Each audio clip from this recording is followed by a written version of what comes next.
Excellent. Cool. You on? Excellent. Well, thank you guys so much for being here. It's 5 o'clock on a Saturday, so you guys are the real deal. Thank you. Thank you for doing that. Yeah. So thank you for giving me the opportunity to give this presentation. It's been fun putting together material because I've been reflecting on like the last 9 years of building a company and trying to put it in a structured format to kind of deliver some value to you guys. So that's been just kind of therapeutic in a way. So I'm excited to share some of that with you guys. And I think it's fitting. The first time I ever give this presentation is in New York City. So there's something about that feels really right. I'm out of Atlanta, and I love New York. Cool. So just a little bit about me. My name is Christian Hyatt. I'm the CEO and co-founder of a company called Risk360. You guys are going to learn a lot about that here in a bit, but that's who I am. I'm married. Me and my wife are actually high school sweethearts. We've been together forever. Been married for 15 years, and I have 3 kids, 11, 8, and a 2-year-old. So a big gap there for anyone who's ever dealt with that. Some stuff about Risk360 in terms of awards we've won. Credibility, I guess. Why should you listen to me? That's some of that stuff. But really proud of the company that we've built. I'm going to go a little bit deeper than I typically would in a presentation about like who we are, our business model, because I think that's applicable for some of the stuff we'll talk about.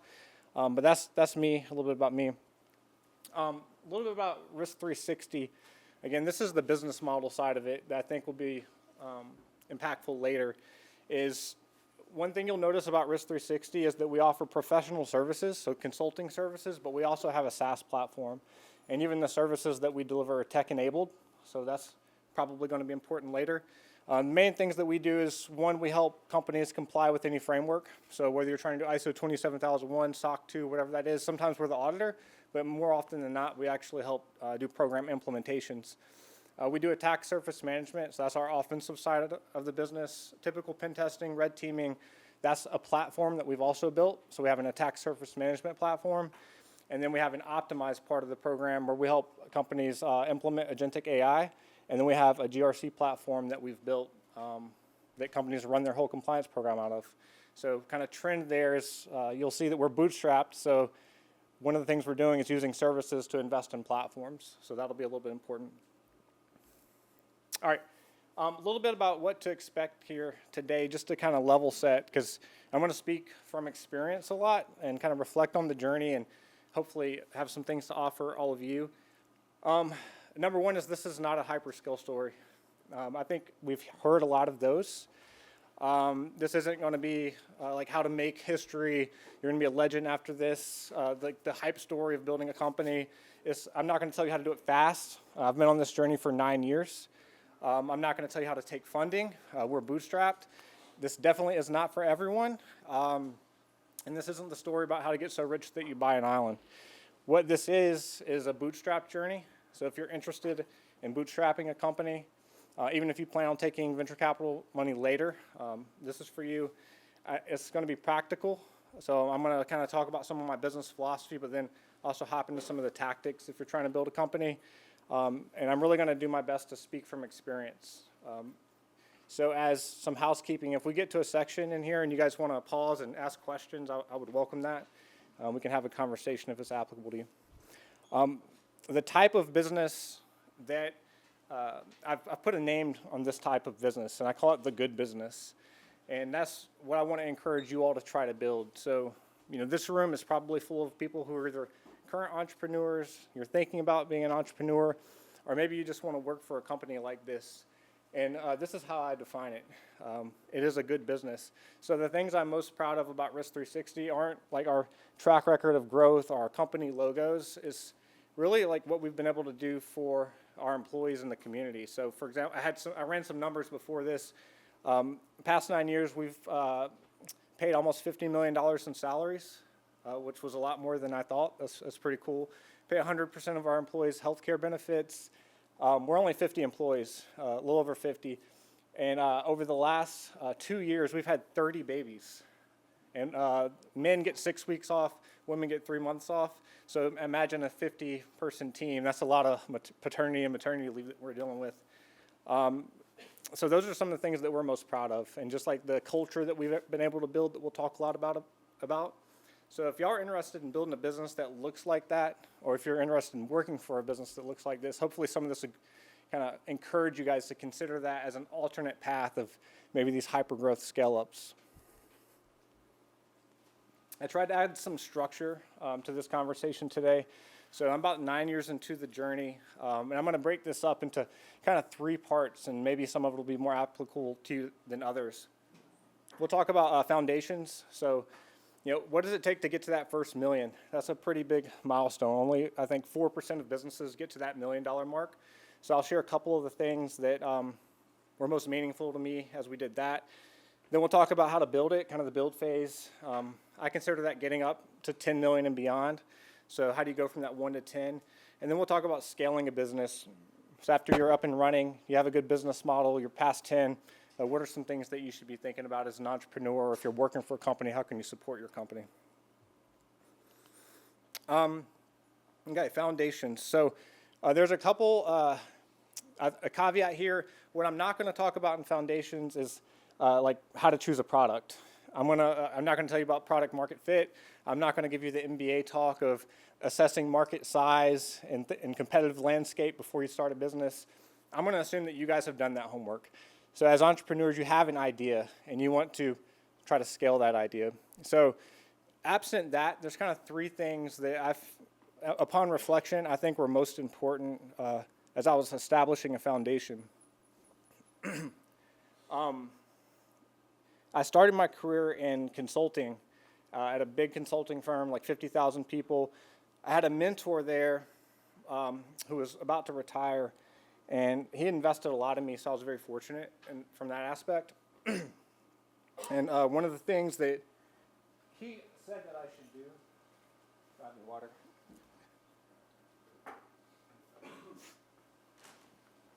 Yeah, one of the things that he offered that I do was get an MBA. And I hadn't committed to getting an MBA. That wasn't something I was thinking about. But he encouraged me to do that. So I'm from Atlanta, so the school I landed on was Georgia Tech. And the reason I chose Georgia Tech is because they had this entrepreneurship kind of capstone at the end of the MBA program. So I said, okay, I'm going to not take the partnership at this big consulting firm. I'm going to try to use this couple years to figure out what's going on. And so with his kind of investment in me, I did that. And on the first day of class, my name is Christian. We had name tags, just actually a lot like this. We had name tags sitting on each person's, in front of each person. And there was a guy sitting up very straight, a West Point graduate Army officer who had a name tag. His name was also Christian. So that was an easy icebreaker for me. So I walked up to this guy, and we sat next to each other and struck a conversation. And come to find out, he was there to start a business, and I was there to hopefully start a business. And between the two of us, we thought everybody in the room must be there to start a business. As we graduated, we're the only 2 that launched a business out of that, so a little bit of providence perhaps there. But what that afforded us the opportunity to do was really, for 2 years, get to know each other. We did a study abroad trip to China. We did the whole capstone project together. So we got a lot of opportunity to get to know each other. And so as I've seen many businesses fail because of broken partnerships. But genuinely, I wouldn't want to do it alone. So if you're considering starting a business in those early days, I think getting the partnership right is one of the most important things that you can do. So tactically, a couple of the things that I think make sense is, number one, like look for complementary skill sets. So early on, I was kind of the SME, more on the sales side. I was also delivering work. CW was more operational, so that was a natural fit for us. CW actually had me meet his wife. And he has a lot of trust in his wife. And if she would have given the thumbs down, he wouldn't have went in business with me, but she gave the thumbs up. So that was important. And then we do a lot even today to keep the relationship healthy. We do an annual founders retreat where him and I go talk about business. We do weekly one-on-ones. So I think this is probably the most important foundational item that you can do is choose a good partner. Diving in on one thing that I see break up partnerships most often is aligning on money. I think I I remember when CW and I went to open a bank account, and we hadn't directly talked about specifics in terms of money, but when we sat down, they went down the list. How much money is in your bank account? How much money is in your bank account? And we kind of looked at each other and we were like, okay, like we should have had this conversation before right now. But some of the things that I think are most important is things like lifestyle choices. So I'm talking about bootstrapping a business. So there's a bit of a vow of poverty for a time. So if I was going to get into business with someone who, had a huge baseline of expenses, or maybe their dream was to buy a mansion and a Ferrari, that might not align to what I want to do when I'm driving an old pickup truck and have a humble house, or vice versa. So you need to have real conversations with your business partner about those types of things. Equity split is often a conversation I don't recommend 50-50. So if any of you are considering that, I think that's like the good dudesmanship move. Like you feel like that's fair. You start at the same time, do 50-50. I think that sets you up for failure. There needs to be a boss, even if it's 51%. So consider that. And also think about base salary and distributions. So if you're lucky enough, you might have some profit. What do you guys plan to do with that profit? Does one founder want to put it all in their pocket and increase their base salary? Or do they want to invest it back in the business and try to grow the business? So those are some of the things that you need to talk about with your business partner as you're making that partnership. And I think that gets skipped a lot. And then I think one of the things that CW and I had in common that we were very lucky about is that we had a common why. Like neither one of us were in the business, or we didn't want to start a business for money. He was an Army guy. He wanted to build teams. He had visions for his family. And so that drove him, and that became his why. And I was kind of reflecting on my why as I was preparing this talk. And one of the most vivid stories I have is I had this weird childhood where we had a lot of poverty, me growing up. But my parents did some things great. Like, for example, I wrestled in high school and college, and I don't think my mom and dad ever missed a match. So there was always this encouragement that they gave me, but there was also this poverty that I had to deal with. And one story I remember is my dad found this box of cassette tapes, just random box of cassette tapes, and we needed help paying the bills. So he dropped me off at a grocery store parking lot when I was like 8 or 9, and he said, hey, see if you can get donations for these cassette tapes. And I remember walking up to people, and it didn't seem weird at the time, and saying, I have this box of hip-hop cassette tapes that are totally inappropriate for an 8 or 9-year-old. You want to give a donation for them. And I distinctly remember being so proud because I was coming up with these bundles, hey, you get 2 for $5. And that's just representative of my childhood. So one of the things that became my why was just betting on myself. I think I learned through that process that I can make it if I really try. And also, I don't want my family to have to go through that same stuff. And I don't want my team's family to have to go through that same stuff. So I say often, I would do this for free. I would build a business for free. If I had to, I don't want to, but that's my why. So between me and him, I think we just have this internal self-motivation. And I can promise you that if you try to build a business for the money, you'll quit. You will quit because you'll run out of money. There's not enough motivation in it. Most of you can probably make a lot better money in the short run by going to get an executive position at a company. So my biggest piece of advice is do not do it for the money. You'll make money later. We'll get to that. I do think that there's some special, there's a special thing that happens when you commit to something. So just on the practical level, what did I do when I was starting, not to quit, to keep myself from hopping out of the business and having to go get a full-time job? Number one was family buy-in. So my wife was as committed as I was to the business. She kind of knew that there was a lot of risk associated with that. And by the time I told them I was going to start a business, she was like, please start a business. I'm so tired of hearing about it. So I had that kind of support. I look at old journals I have, and I was just putting business plans together incessantly. I was quite obsessed about it. So not just her, but also my in-laws and my parents, everybody was oh, Christian's finally going to start a business. It's about time. So that gave me a lot of internal self-motivation. The other thing I did is, I'm pretty risk averse. Maybe I'm not, but I considered myself risk averse at the time. So I calculated what is the cheapest I can live. And I started the business when I was 27, going on 28, and Luckily, I wasn't so far in life. I have so many kids that my expenses were too high. But I was like, this is as cheap as I can live. And then I built a year's savings in advance of starting the business. So I knew I could at least live for a year if I had to without quitting. And then also the other thing I did that I'd recommend that you all do is I just told everybody. Like, they operated as my accountability partners. It's not something that I kept secret. Pretty much day one, I was like, I'm starting a business, and I was very clear about my commitments and goals. And I think some of that, like, fear of failure in public was a pretty strong driver for me. All right, so if you have a good business partner, I think I talked a lot about the self-internal motivation, but as you build a team, your team needs a different type of motivation. You can't ask them to be motivated the way you are. So one of the things that I did very early on, pretty much that first year when we had our first couple of employees join, is we started doing this offsite. We still do this today. We do offsites. They're not at cabins anymore. But we used to do them in cabins in North Georgia, up in the Blue Ridge Mountains. And I remember driving up to the cabin our first year, and we went down a long road, and I wrecked my car, and we got stuck.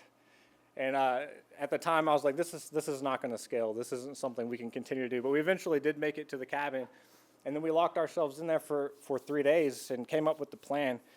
And the reason that was important is because that was the first time that I made a commitment, what I call a big, hairy, audacious goal, the BHAG. So where are you trying to go? And we put it down on paper, and there's something scary about telling your team where you're headed. Like, that's a commitment. And then what I found was that they were, once I did that, they were ready to align to that pretty quickly, and that became motivating for them. So here's how we did it. Y'all can steal this. So this is like kind of what the slides look like, just for reference. But we have, still today, this is still intact. So we set a big, hairy, audacious goal. That's kind of where we want to be in, say, 5 years. So right now we said by 2027 we want to be at 35 million annual recurring revenue. So set that stake out there. And I have team members all the time ask, how are we on track to our BHAG? And if we miss a number, they're like, do we need to change the BHAG? So it's a little bit scary as a founder to put that number out there transparently. Then what we do, we have the BHAG. There's a financial piece of it. There's also a cultural commitment for that you'll see in the bottom section. Like, we're committed to being this thing I call the good business. And we take that and then we make it into an annual plan. So we have an annual kickoff meeting in January every year. We talk about how we're going to progress towards that plan. And then we break that down into quarters. And we fly the whole team in every quarter and give an update and have a lot of questions about how we're progressing. And then our individuals, set individual goals based on that. So that's become very powerful for us. It's not something I expected to last, a full 9 years, but still something going strong for us. So I think if you do just those 3 things and you have any kind of decent product, you'll be able to crawl yourself to $1 million. I think those are the foundations. But I think a lot of stuff changes as you get to that $1 million mark and you're trying to scale up to about $10 million. And I think one of the most important things, this is probably the highest value thing. You don't have to wait until $1 million to do this. But one of the things that we revisit all the time is just how to niche down. I think one of the things that is very scary as an entrepreneur is like you're afraid to turn away revenue. So one of the things that you do is you become all things to all people. You have all these different services that you offer just because you're looking for the revenue. Maybe you're not confident about product market fit, but that really muddles your message pretty bad. And that is the number one mistake I think we've made over time, and that I see other entrepreneurs make as well. So actually, let me tell you. So I remember one of the ways that we got to $1 million is we were doing contracting work for a huge insurance conglomerate that was out of Pittsburgh. And they were paying us hourly rate, and wasn't a great hourly rate, but it was a lot of hours. And so a lot of our revenue was made up by that. And it required me to personally go on site with a team and do some of the assessment work. And I remember we were in the winter there. I really liked Pittsburgh, but we were walking to the client site, and I'm from Georgia, so I've never seen this before, but there's like these icebergs floating down the river, and it's like sleeting in my face, and we're making this bad hourly rate, and I'm saying no to other projects, frustrated. We've been kind of at this ceiling for a minute. And at that moment, I was like, man, we can't build this this is not the kind of business we can build. Like, we're going to have to turn this down and do something else. So we basically did an inventory of what our best services were, and this wasn't it, and really leaned into that. And one of the first exercises that we did is defining our ideal client profile. So if you're considering starting a business, or if you already have a business, this is pretty much the most valuable exercise that you can do that costs you no money. Like, get very specific about your client avatar. Who is the company that you serve? So for us, it's kind of enterprise, sub-enterprise. If they have a lot of complexity in terms of compliance and technology needs, they're a great fit for us. That's great. That's the company. And then who's the individual at the company that you want to serve? And you can YouTube this, but you can look up how to build avatars and like, what's their family setup? How old are they? You know, what cities do they live in? Like, the most detailed that you can make this avatar, the better. And that will inform everything you do. So if you're building a website, you're going to talk to that avatar. If you're building products, you're going to talk to that avatar. And what that really helps you do is cut through the noise. So when we did this, that basically unlocked a ton of growth for us. So we do it all the time. We revisit this to make sure it's still accurate. Another tactic that you can do is, I call it digging small holes. So there's kind of this innovation flywheel that you have to do when you want to offer a new product or service. How do you think about what to offer? And remember, you're bootstrapped, so you have to do this profitably. You have to deploy capital very efficiently to earn profit. So here is a way to think about how to experiment. First thing you do is think about your investment criteria. So for us, some of those investment criteria when we're thinking about a new product or service is, is it relevant to our current ideal client profile? Because we want to stay within that niche. Is there at least $1 million in annual recurring revenue on the table within the next 18 months? Can we deliver it efficiently? Do I already have the people on the team that can deliver it? So we have this set of investment criteria questions that we ask before we launch a new product. If that is a yes, what we do is basically I approve a paid pilot project. We don't do free proof of concepts. My experience is those aren't very effective because the client doesn't have any skin on the game. I mean, almost anyone will say yes to something free, but they might not be serious about it. So even if it's 99 cents, like it requires you to go through procurement and get an invoice, sometimes that is enough. But we'll start with one paid proof of concept. If that goes well, then we move to the next step. If it doesn't go well and we realize it's not a great business model, we kill it. The next thing that we do is we do 1 to 3 pilots, basically at cost. And sometimes we don't even know what at cost is. So this is a stage where we're kind of figuring out pricing. We're trying to figure out, like, what's the ceiling, what's the willingness to pay, what is a good price for us, how much does it cost to get profitable. Maybe it takes a lot more effort to deliver than we think. But we try to limit that to 1 to 3. And I usually price those all over the place just to experiment and see what the willingness to buy is. If that goes well, then we move to the next stage. And that's when I'm trying to get 3 real projects,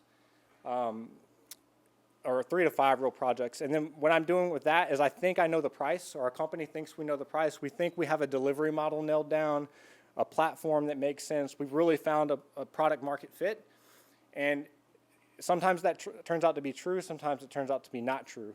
And one of the things I tell my team, I'm like, guys, if we can't find 5 customers, like, we should just stop wasting our time. So it should be a pretty fast process to find 5 customers. And at that point, I'm either making a kill or scale decision. So y'all can follow a similar methodology. You can do this very profitably. It doesn't require you to invest millions of dollars in capital in advance to build this thing. It's important that you're iterating and experimenting. Like, that's kind of the bootstrapping way. All right, last thing that I'll give you on this topic is building a flywheel. So this is a thinking model that became very valuable to me as we were scaling the business and building the business. Jim Collins, who wrote Good to Great, he wrote a book called Turning the Flywheel. It's like 40 pages, so I highly recommend that you read it. But basically the idea is if you identify these blades on a fan blade and you make sure that you're conscious of hitting them, it starts slow, but then you gain momentum over time. So when we think of investment, it's like, all right, everything that we do needs to be in this flywheel. That's how we're investing. So our flywheel is hiring strange renegades. So it all starts with people. We hire top graduates out of Georgia Tech, big consulting firms, big security firms. So we're very focused on hiring. Then what we do is we hire those people and we turn them into craftsmen. We have these training programs to get them up to speed on the subject matter expert, but also the Risk 360 way. And if you train strange renegades and turn them into craftsmen, then what they do is they can build artisan products. They can build our ASM platform. They can build Full Circle, our GRC platform. They can deliver great services. And if you do that, you earn raving fans, very happy customers. We have very low churn. Most of the time, we're expanding into our existing customers. And if you can do that, you earn an inimitable brand, so a brand that can't be imitated easily. And what that helps you do is return back to the top of the flywheel and hire strange renegades. So me and my co-founder, CW, we did a whiteboarding session one day and wrote that down and kind of sat back and we were like, this is it. And the reason that became so valuable to us is because it helps us communicate to our team while we're making certain investments. And it's also a helpful thinking model for us to think about how we're investing. So all of you will have a flywheel, and I think this is a worthwhile exercise to kind of think through. All right. Yes?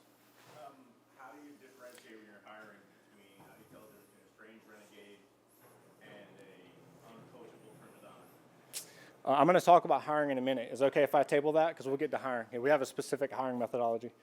All right. So if you do those two things, you're going to have some money. I can promise you. So there's some finance 101 stuff. If you're deep into entrepreneurship, this is going to be old news to you. But if you're not, this might be surprising. So I want to talk about how $1 million flows through a business and some of the principles that I've heard along the way that was really helpful to me. So if you get $1 million in revenue, that means you've sent out $1 million in invoices. Great. That feels great. But you're only going to get, if you're world class, you might get paid 90% of that because there's this whole cash conversion cycle. So you send an invoice, they don't pay you immediately. They might wait 60, 90 days to pay you. So in a year, $1 million might turn into $900K, probably more like $800K if you're lucky. All right, so what happens with that $900,000 of cash that you get? Well, about 20% of that's profit because most of your money is going to go paying contractors and employees and everybody you got to pay. So if you make $1 million, that's going to leave you with about $180,000 of profit. So what happens to your profit? So number one, you're going to pay taxes on it. So about 40% of your profit, roughly, is going to go towards taxes. I remember my first $1 million tax bill, and my CPA was like, good job. And I was like, that's terrible. So about 40% of it's going to go to taxes. And then we follow this thing called the 40-30-30 principle. It's something that was taught to me, but I found it to be very effective. 40% goes to taxes, 30% goes back into working capital. So you're just going to put it back into the business and an account for whatever you need to do with it. And then another 30% of it is free cash flow. So what do you do with free cash flow? Well, you can do a profit share and give it back to your employees. You can pay yourself a dividend and take some of it off the table. Or if you have some special initiative that you think is going to pay off for you, you can plow it back into the business. But people are often surprised that $1 million is only about $50,000 of free cash flow. So think about that as you're trying to bootstrap a business. You have to deploy capital extremely efficiently because you don't have a VC fund out there where you can run in deficits. All right, I'll point out just a couple more things I think are very helpful. Build your capital reserves. So first order of work is building about 3 months of savings. So figure out what it takes every month for you to run your business and save up about 2 or 3 months of working capital. That's just risk management. It means that you never go into crisis mode. You can operate calmly. You're good. Second thing that I recommend is at this stage, you need to pay yourself a market rate. Founders get paid in 2 ways. You get paid as a CEO, which is your base salary.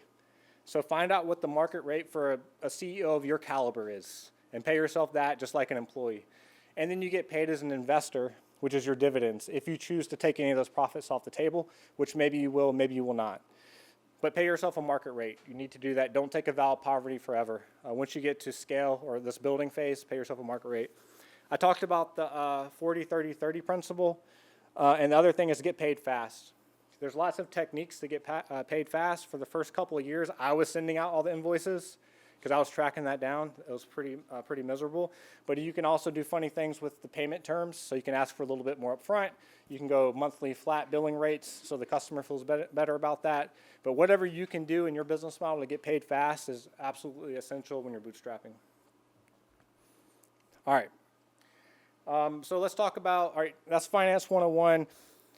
Talk about culture, and this will get to some of the hiring questions. So I remember when there was 6 of us, we were working at a shared workspace, and we were trying to figure out things like forge bonds, and I offhandedly made the comment, I was like, let's run a 100-mile relay race. Like, no one does that. It would be really cool. And I expected my team just to be like, brush it off pretty easily. But my co-founder, being a West Point graduate, was like, I bet there's one in our backyard. And so sure enough, there was. There's one that went through North Georgia called the General 100. And but it required 12 people to participate. So we invited like some of our best clients to attend with us. But I had this bright idea. I was like, look, man, I want this to be nice. So we're going to rent like a really nice RV. We'll love take showers between legs, AC the whole time. It'll be great. That's not how it turned out at all. The RV, it turns out you need to know how to work one, number one. So it was also in Georgia, October comes in all different shapes and sizes. It happened to be 95 degrees that October. So it was extremely hot. The AC broke on the RV. We couldn't figure out how to work the showers. I literally had 3 of our biggest customers there. Like, I thought they were going to fire us. I was like, I was panic mode at that point. And it was miserable, pretty miserable. I remember it being about 5 a.m. And in my head, I was calculating. I was like, we got like 12 hours of this left. I seriously thought about hitting the eject button. But then the sun came up, and like we're having coffee, and like you kind of realize that, our spirits are a little higher. And then I remember crossing the finish line, and our biggest customer walked up, and he was like, dude, let's do this again. Like the sign-up table's over here. And I was like in the twilight zone about it.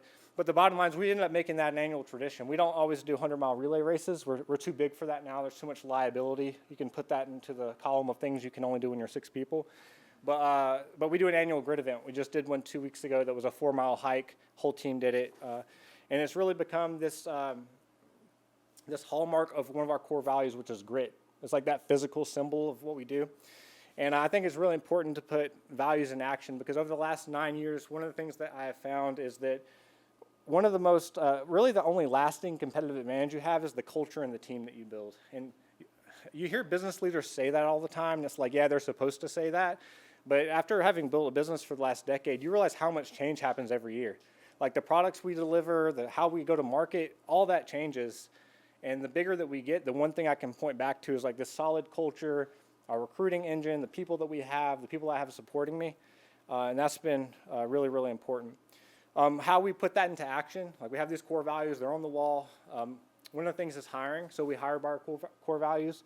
We do this thing called GWC core values. Some of you may have heard of that. It stands for get it, want it, capacity to do it, and then our 5 core values. So there's 8 criteria. We train the team to interview based on those criteria, so they're asking questions. We send a survey afterwards, and they rank the candidate from 0 to 3 across those 8 criteria. And then you have to get at least a 16 to be considered for the job. So that's one of the ways that we kind of bake in core values from the start. Firing, when we need to do that, which we usually wait too long to fire people, that's one of our weaknesses. But it's often core values based. It's usually not because they're not technically sound. We bake it into performance reviews. So we do performance reviews twice a year. But one of the things that we have in the performance review is assessing yourself against core values. And then the manager also does it, and that's just a great opportunity for people to have a conversation about their alignment. Last thing I'll mention is just decision making. So we do this training program as someone's becoming a manager called the Journeyman Program. So a 6-month training program where they do some self-reflection. They start to think about what kind of leader they want to be. We have 2 West Point grads that I've mentioned. They kind of designed this program around some of their officer experience. And one of the things that we train them on is a decision-making model, which includes like assessing things against core values. There's a whole like 1-pager that we have. So that's how we try to bake some of those values in. All right, if you do all that and you get to 10 million, we'll go into this last part, which is about how to scale a business. All right. So this is kind of the stage I'm at. So still figuring this out, full transparency. Couple things that I think that you need to think about when you're scaling the business. And what I've found so far is the number one thing that matters as you're scaling a business is trying to scale the people around you. I think one of the challenges as an entrepreneur, especially if you started from zero, is this constant requirement to reinvent yourself. So I told you earlier that I was delivering work at one point. There was 4 of us. So I needed to be excellent at delivering cybersecurity assessments and interfacing with customers. There was a point that I was sending invoices, sending hundreds of them, And that's just what I needed to do. And then over time, I leveled myself up over and over again and took on more important roles. But I remember when we hired Tim, this is one of our grid events. We did a Spartan race. That's our COO and our VP of People, Jess. But Tim, we hired as a consultant, actually. He was transitioning out of the Army, had an MBA, was working at a really big company. For some reason, decided to come work with us. And one of the first things he did was like take an inventory of all the business processes. And he wanted to create a RACI, which at the time I was like, dude, that is the most Army administrative thing I've ever heard. You want to create a RACI? I want you to go do billable work. But he did this, and then he like basically said, man, these are all the seats that you fill. Like, put my name in there. And the implicit task of an entrepreneur is when you stop doing something, you need to go do something more important. So that's a little bit scary. But I remember when he took over invoices, and I was like, man, cash flow is so important. If we start missing on invoices, that's going to impact the business. And then he automated it and did it about 10 times better than me. So that gave me a lot of confidence to delegate more. One interesting thing about our particular leadership team is if you go across the operational functions inside of our business, almost all of them did a tour of duty in delivery. So our customer success person was in delivery for about 5 years. Tim and Jess did delivery for a year. Our CTO did delivery for a year. I was in delivery for a while. So just across the business, our head of product was in delivery for 6 years. He was a service line leader in delivery before he became our head of product. So just there's something about that, like this internal training, the context they have. We have hired outside talent before successfully, but my experience, I don't know if it's everyone's experience, but my experience is there's something good about doing that internally if you can. So definitely scale your leadership team, very important at the scale phase. The other thing that is important is systems and processes. So at Risk 360, every 5 years we take a sabbatical. After 5 years, you get a month. After 10 years, you get 2 months. 15 years, 3 months, so on and so forth. So I'm actually taking a 2-month sabbatical this coming year, which will be exciting. But I've already taken my my month-long sabbatical, and I remember heading into that wondering if it was going to be possible, if I was going to get phone calls. So we spent a lot of time doing like first man up drills, building continuity plans, building out processes. It was like this forcing function for me to be able to do that. And I didn't get a phone call. It was wonderful. We went to Yellowstone with my kids for a couple weeks. Then we drove across the country. It was pretty amazing. I don't think we would have been able to do it without a leadership team in place and without those systems and processes. So I wanted a way to talk about those. So I'll expose you to this term. We call it a management operating system. I wrote a book for security leaders about it afterwards, but it's purpose, values, roles, rhythms, goals. So when we onboard people, we tell them about this operating system. So purpose is how we define the vision of our company. Values is our core values, how we fire, how we do performance reviews. Roles is the RACI I hated, but now makes a lot of sense. We tell people about the org chart. Rhythms is we do a weekly tactical at 10:36 a.m. We do quarterly on-sites. We do an annual on-site, all the rhythms that we have. And then goals is how we nest, that mission all the way down to individual goals. So it's really cool to see our whole team kind of understand and use that common language about how we run the business. I think there is also this phenomena that I think founders, it's hard for your team to rise above the level that you are. And the way that often manifests itself is, at least for me, is that I'll find myself white fisting, like not letting go of functions that I think I can only do. When I have people around me that want to get into those functions, there's opportunities that they want. I think there's also this idea of limiting beliefs. So when we first wrote our BHAG year one, I think I said we wanted to get to 10 million in 10 years. And like a lot of my team members laughed about that, and we ended up doing it in like 6 years. So like there's this, however you think, your team is going to reflect that thinking model. So if you think big, they will think big. If you give them opportunities and you believe in them, they will do the same thing. So that's probably less important early in the journey, but as you start to scale your business, you really have to think about how you're going to level up yourself. And some of the things that have worked for me so far is I joined a CEO group, been part of that for a couple years, and I've actually fired CEO groups and joined new ones because I felt like I wasn't getting what I needed out of them. but like kind of auditing your inner circle and being around people who are a step or two ahead of you and will challenge some of your beliefs. Maybe you're thinking too small. Maybe they have more experience than you. I have found to be really, really valuable. Another thing that I do is I do a very formal goal setting for myself. So I use this 5Fs model. I have no idea where I didn't invent this, but I don't know where I stole it. It's faith, family, fitness, finance, fun. And I organize all of my goals into that every year.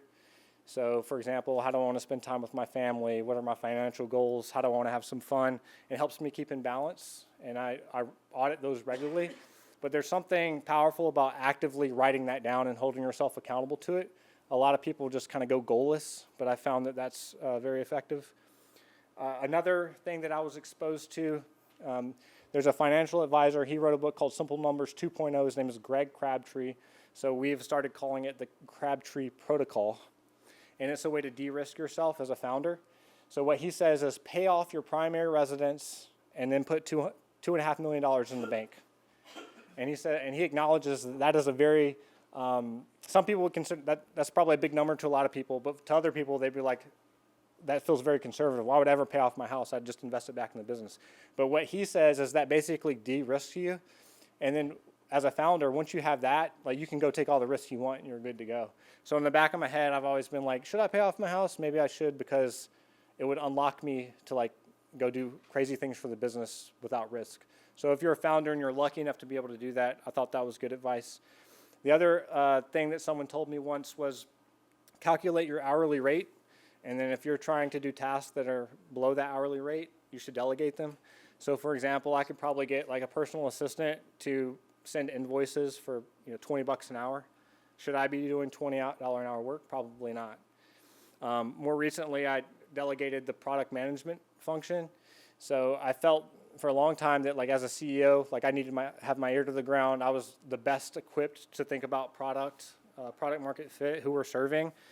So I kept a hold of that for a really long time, but we have this other emerging leader who's 3 times better than that at me. So now I'm trying to get him in that seat. And the question is, what do I do? If I'm not thinking about product, what does the CEO do? And that's part of that reinventing yourself process as you scale that you need to think through. I'm acknowledging those are high-class problems. Like once you're at that level, like those are good problems to have in the spectrum of bad and good problems. Last thing, how should a CEO spend their time at this level? That's a tricky question. It's hard to know how you should spend your time because there's many, many ways. It's almost more important to say no to things than to say yes to things as you get higher and higher in the CEO level. And I read this article by Y Combinator that I thought was really good, and it gave me I wanted to share it with you because I had never seen this model before, and they call it the Phase 2 CEO. So after you've kind of scaled the business, you have critical mass, what should you be doing then? And they chalk it up to kind of 4 things. Number 1 is setting a clear vision. And to set a good, achievable, ambitious vision, the bigger you get is really hard. I don't know if any of you are employees, what is your company's vision? What profit, what revenue do they want to get to in 5 years? Like you might not know. If you go to Risk 360 and you ask any of our employees, they are intimately familiar with our BHAG and our vision. So that takes an incredible amount of communication, especially as you get bigger and bigger. So I spend a lot of time making sure that they understand the vision and that our whole company is aligned to that vision. The second thing is leadership team. Like that vision being executed starts with the leadership team. So there's this thing called first team thinking. So if you think about who's your first team, a lot of times as an executive, you might think about your direct reports. So if you're in a security team, maybe you're thinking about your director of security and all the people that report to them. As an executive, your first team are your peers, the CFO, the CEO. If you're the CEO, it's your executive team, your ELT. So building that ELT is basically the number one thing that I can do as a CEO is finding people who are going to help get the organization to the next level. And that takes an incredible amount of time and thinking because you have to do things like planning compensation models, putting incentive plans together, finding those people and convincing them to come work with you. So that takes a lot of time. Getting mission and metrics right. So you have this big picture vision, and you want that to trickle all the way down to the bottom of the organization. So what that looks like for us is, okay, I have this BHAG. Well, what's the KPI for the product team? What's the KPI for the delivery team? What's the KPI for CFO and the finance team? And so thinking through that whole symphony that you're trying to create and then holding them accountable takes a lot of time. And of course, reinforcing culture. So like, I think leaders set the tone. I'm in the office as much as I can be. I try to live by all these values, and that takes a lot of time. Just giving people your time is sometimes the best way that you can spend it. So that's a little bit about the good business. I'm going to leave you guys with a story. We have a book coming out in July. One of the best ways to reflect is, in my mind, just writing. I write all the time, so I decided to kind of put a book out about this. But I'll tell you guys a story. There's this preacher in North Georgia, my neck of the woods, and he tells the story. He swears it's true. It's obviously not, but I love the story. And he tells a story about this greyhound who just quits running. And he's talking to the greyhound. He's like, man, I bet you were abused, weren't you? And the greyhound's like, no, my owner treated me great. And he's like, oh, man, I bet he was working you like a dog, right? He's like, no, I ran races, did some training, felt pretty good. And he's like, oh, man, you're skinny. I bet he was underfeeding you. Food must have been terrible. He's like, no, food was great. And he said, well, then why'd you quit? And the greyhound says, I found out the rabbit wasn't real. And like for me, when you're starting a business, when you're doing something important, just be very careful not to chase those fake rabbits. Like, so that's my encouragement to you guys to build the good business, and I appreciate you.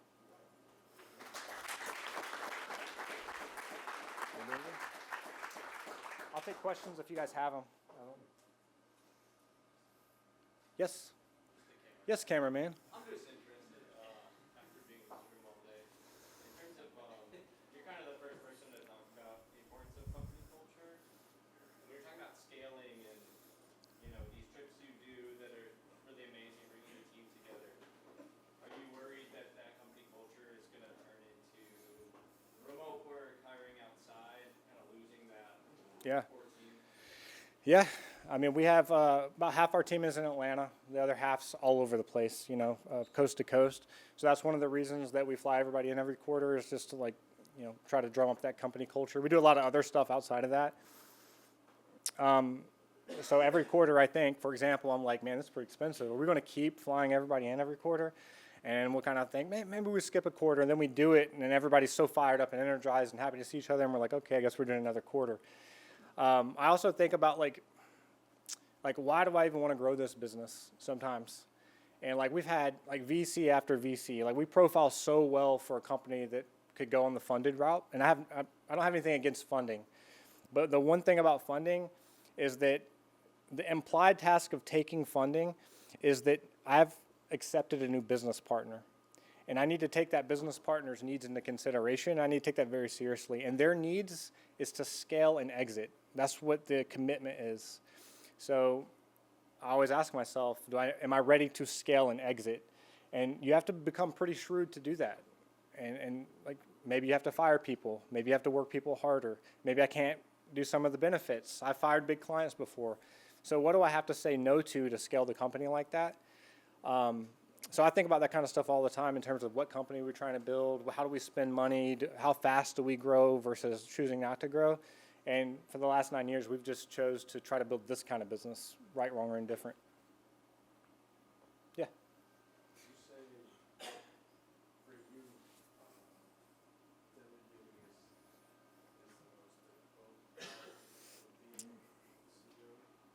CEO? Is delegating the most difficult part? I think it is a difficult problem. So my leadership style is, for right or wrong, I value being in the trenches. I value not that I want to be doing the work, but I'm not too good to do any job. I will mop the floors, whatever. And I think that kind of leadership is good to a point. People appreciate that. But there's also a point where I've literally gotten feedback from some of my members of the team. They're like, I don't want the CEO doing that. I want to keep you at this special place so you can represent the company. So that's been a struggle for me. When do I delegate? And why do I delegate? And then once I trust somebody, I can do that pretty effectively. The other thing is, as an entrepreneur, whenever you delegate, if you're delegating a function, you're typically trading profits for time. So you need to do that in a very intellectual way. So what's the return on investment of creating that function? A good example for us was we created a product function. That's not a delivery function. It's a management labor function. It takes profit to fund it. But we really needed to do the intense research to figure out the needs of our customers. As we were building this product, we could do that effectively. So I had to take profit off the table to create that function. So that was a little scary when you do that, and you have to do it all the time. So what do you think for you and your company, what do you have in your mind for the next 9, 10 years? I don't know. We're going to get to 35 million by 2027. That's our BHAG. So like I'm extremely focused on that, and we set a profit floor of about 20% to get there. So like I'm extremely focused on helping our company accomplish that. So beyond that, I don't know. We'll reset the BHAG and do something that feels right. But that's where we're focused right now, laser focused.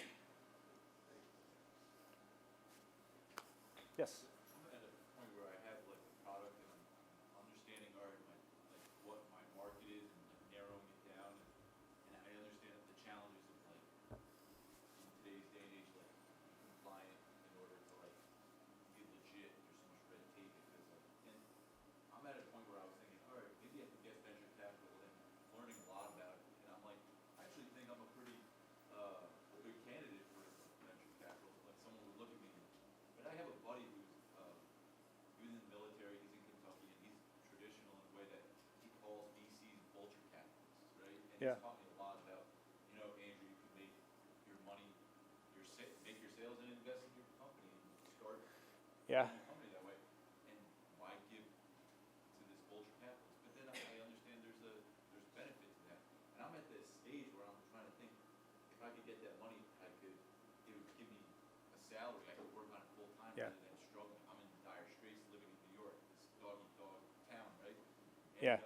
I'm listening to what you're saying though, because it's kind of refreshing. It's going back to what my friend said and how you did it. So it's just Yeah, so I guess the question is like I'm repeating it back for the cameras. You're just struggling with like VC, not VC. What are my options? You've heard it be called vulture capital. There's like this bad connotation of it. How should you be thinking about some of that stuff? I need Yeah. money now to work on this full time, or how long will it All right. take to get a sale? It's a good product, but it takes work to get sales. That is a conundrum that people find themselves in often. And what I will say is venture capital is not inherently evil or anything like that, but there are requirements like to build and scale. And if you come to that pre-revenue or in dire straits, you just need to be, they have all the cards. So you're going to give up a whole lot of equity and control to be able to get that venture capital money. And when you have $0 and you just need a paycheck, maybe that doesn't seem like a big risk. But then when your business is 10 million and worth 100 million and you realize that they're calling all the shots, it feels a lot different. So it's kind of like pick your poison. And the poison that I recommend is taking a vow of poverty early, and then proving out your product market fit. Get some revenue. That way you approach venture capital from a position of strength if you need to. I think bootstrapping requires a certain level of discipline, and that discipline has proved to me that you do have product market fit. Go get some paying customers. And if you can't get paying customers, you don't have product market fit. You have a good idea. And if you can prove it so good that you can pay yourself, well, now you're in a position of power. Now you can negotiate. And if you can't sell it, why would a VC fund you? So there's a certain amount of like just sanity built into trying to pay yourself, if that makes sense. And there's very little downside into trying to get that revenue. I know you kind of maybe have to invest to build the product and things like that. There's some business models that don't accommodate for that. I think I'm at time. I am at time. If y'all have more questions, I'd welcome to answer them. I'll stand over to the side, but got to get out of this room. Thank you.